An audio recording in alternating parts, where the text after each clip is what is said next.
Good morning, friends, and welcome to the NPTEL Anti-Doping Program.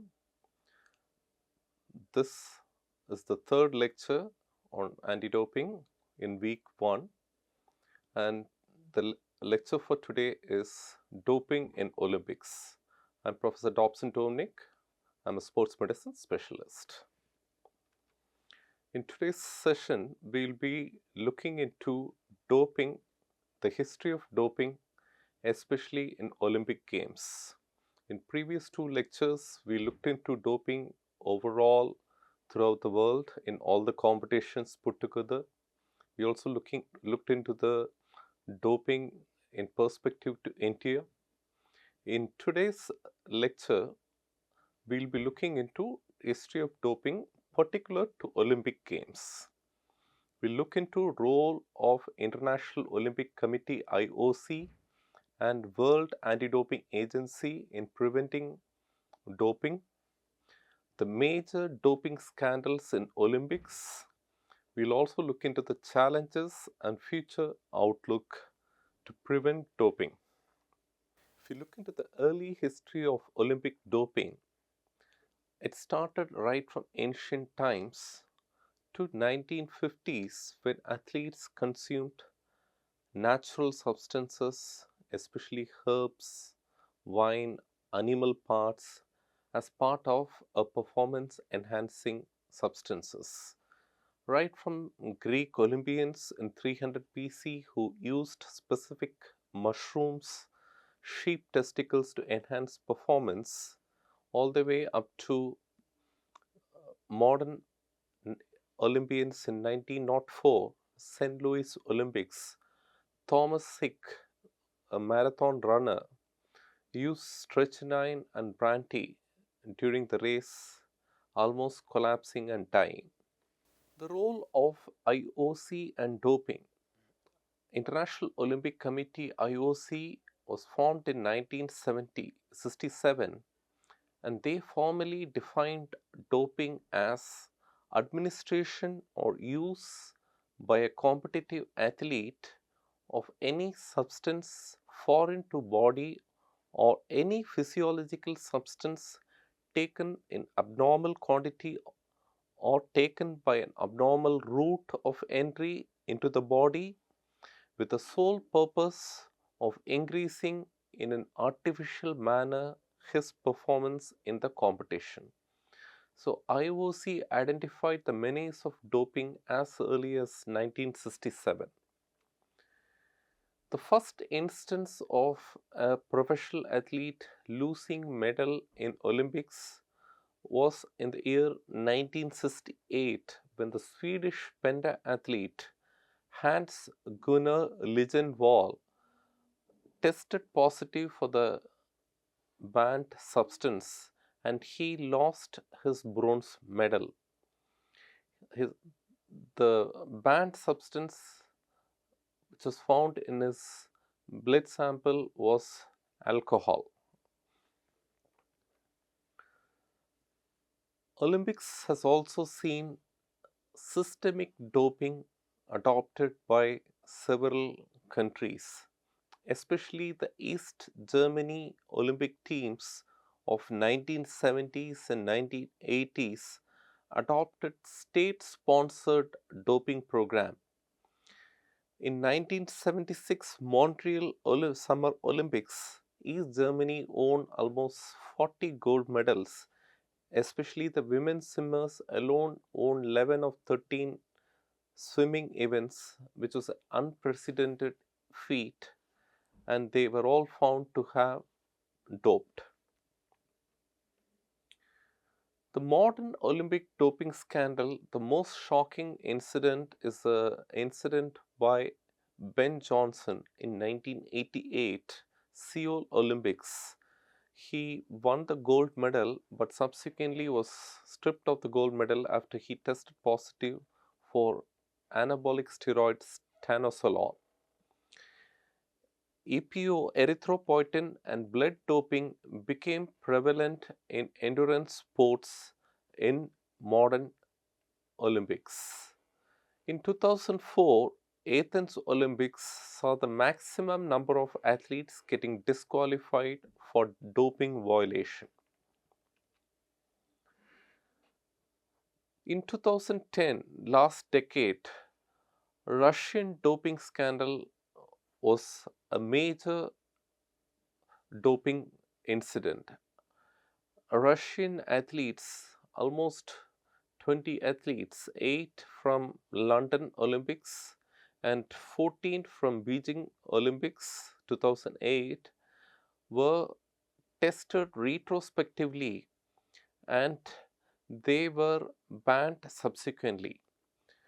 Sochi Winter Olympics in 2014 saw state sponsored doping adopted by Russia. So, anti doping organizations, especially WADA, adopted the World Anti Doping Agency Code 2015, where they allowed for retrospective testing, where athlete samples can be stored for more than 10 years and they can be subsequently repeat analysis can be done using improved detection methods, and subsequently if there is any PEDs or performance enhancing drug found, then the athletes can be subsequently banned. So WADA Code 2015 allowed for retrospective testing, which was a significant milestone in anti-doping strategy.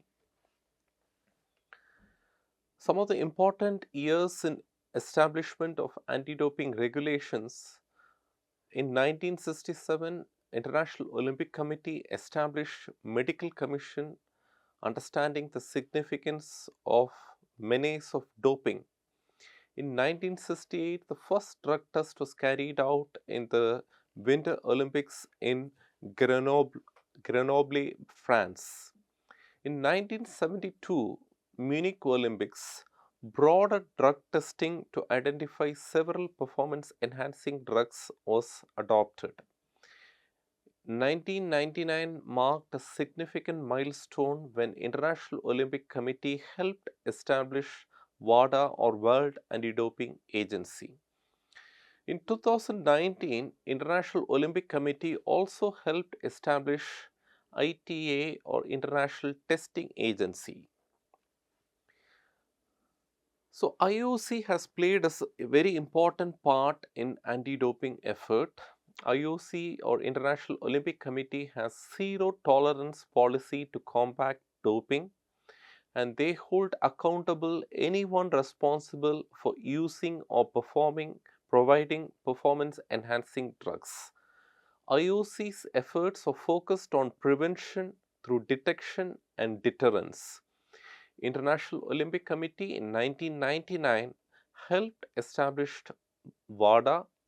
IOC also in 2019 helped establish ITA or International Testing Agency, an independent organization specialized in managing anti-doping programs.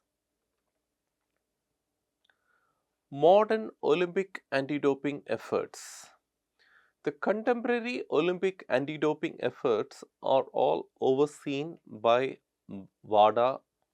WADA is an international independent organization established following the catastrophic 1998 Tour de France, when several cyclists were found to have abused performance enhancing drugs, and they subsequent related criminal proceedings followed, and WADA was established with the help of IOC and other international organizations. WADA prohibits compounds as performance enhancing drugs if they satisfy two of three criteria. One, the PEDs or substances should enhance the performance. Two, they represent a health risk for the athlete. Three, they violate the spirit of the sport. If any of the two things are satisfied, then WADA will ban the substance as PEDs. or PES. WADA stands for World Anti-Doping Agency. It has its headquarters in Montreal, Quebec, Canada. It was established in 1999 at Lausanne, Switzerland. It was established to coordinate globally the anti-doping efforts, standardizing the regulations, and ensuring fair and clean competition. International Olympic Committee played a very significant part in the creation of World Anti-Doping Agency or WADA. IOC and WADA has a mutual collaboration where Olympic anti-doping efforts are overseen by WADA. Overview of 2021 Code Protecting Clean Athletes, Harmonizing Regulations Globally. Key updates of this collaboration is new sanctions for doping violations and protection of athletes' health and welfare. Also, this collaboration enables introduction of athlete biological passport where there is a forensic doping technique is employed where athletes can be tested both in competition and outside competition. The World Anti-Doping Agency Prohibited List 2024 has several components. S0 stands for non-approved substances which are banned all times. S1 stands for anabolic agents which are banned all time. S2 stands for peptide hormones, growth factors and related substances. Again, they are banned all times. S3 stands for beta 2 agonist or beta blockers. Again, banned all the times. S4 stands for hormones and metabolite modulators. They are banned all times, both in and out competition. S5 stands for diuretics and masking agents, again banned all times. There are certain things like beta blockers which are particularly banned in particular sports and they are named as termed as P1. In addition to the substances, S6 stands for stimulants, S7 for narcotics, S8 for cannabinoids, and S9 for glucocorticoids. They are all banned in competition. They are not banned outside competition, they are banned in during competitions. In addition to this 10 group of substances, WADA has also banned certain methods of doping like manipulation of blood and blood components, chemical and physical manipulations, and the very significant gene or cell doping. All these methods are banned under WADA's prohibited 2024 list. This prohibited list is updated annually to include substances and methods which are prohibited in particular sport. Now, coming to performance enhancing drug testing in Olympics. Olympic athletes undergo frequent unannounced testing during the Olympic competitions. Athletes must submit the whereabout information for every day, including location of regular activities and travel. Further, the athlete must report a 60-minute window daily between 5 a.m. and 11 p.m., during which they must be available at a specific location and available for random testing. There are no exception given for any Olympic athletes. Failure to submit this information or failure to be available during the 60-minute window counts as a whereabout failure. Now coming to doping testing in the recent Paris 2024 Olympic Games. 2024 Olympic Games in Paris saw a widespread anti-doping measures which were adopted. More than 1,000 volunteers and professionals were involved in delivering anti-doping controls throughout the games. All the samples were sent to the only laboratory which was accredited in France by the WADA. The name of the laboratory was Laboratoire Antidopage Française, located in Paris Saclay University. They analyzed all the samples. Challenges and future outlook. Challenges: evolving doping methods, legal complexities, and enforcement disparities. And athletes have moved on from performance enhancing drugs to modern performance enhancing genes, commonly known as gene doping.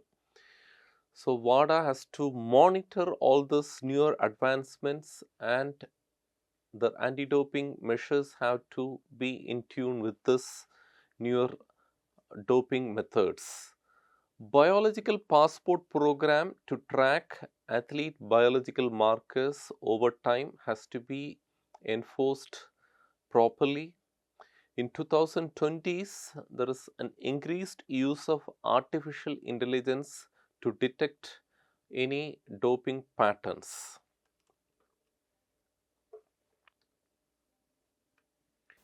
To conclude, doping in Olympics has been persistent from ancient times.